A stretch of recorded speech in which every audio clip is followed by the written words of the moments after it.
ನವರಾತ್ರಿಯ 2ನೇ ದಿನ ನಾವು ದೇವಿ ಬ್ರಹ್ಮಚಾರಿಣಿಯನ್ನು ಪೂಜಿಸುತ್ತೇವೆ. ಬ್ರಹ್ಮಚಾರಿಣಿಯ ಕಥೆಯನ್ನು ತಿಳಿದುಕೊಳ್ಳಲು ಅನ್ನೋನ್ ಫ್ಯಾಕ್ಟ್ಸ್ ಚಾನಲ್ನ ಇನ್ಸ್ಟಾಗ್ರಾಮಲ್ಲಿ ಫಾಲೋ ಮಾಡಿ ಮತ್ತು ಯೂಟ್ಯೂಬಲ್ಲಿ ಸಬ್ಸ್ಕ್ರೈಬ್ ಮಾಡಿ.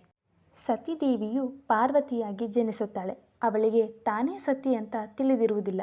ನಾರದರು ಅವಳ ಬಳಿ ಹೋಗಿ, ನೀನು ಜನಿಸಿರುವುದೇ ಶಿವನನ್ನು ಮದುವೆಯಾಗಲು ಎಂದು ಮನವರಿಕೆ ಮಾಡುತ್ತಾರೆ.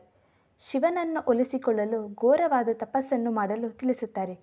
ಪಾರ್ವತೀದೇವಿಯು ತನ್ನ ರಾಜಕುಮಾರಿಯ ವೈಭೋಗವನ್ನು ಬಿಟ್ಟು ತಪಸ್ಸಿಗೆ ಕೂರುತ್ತಾರೆ.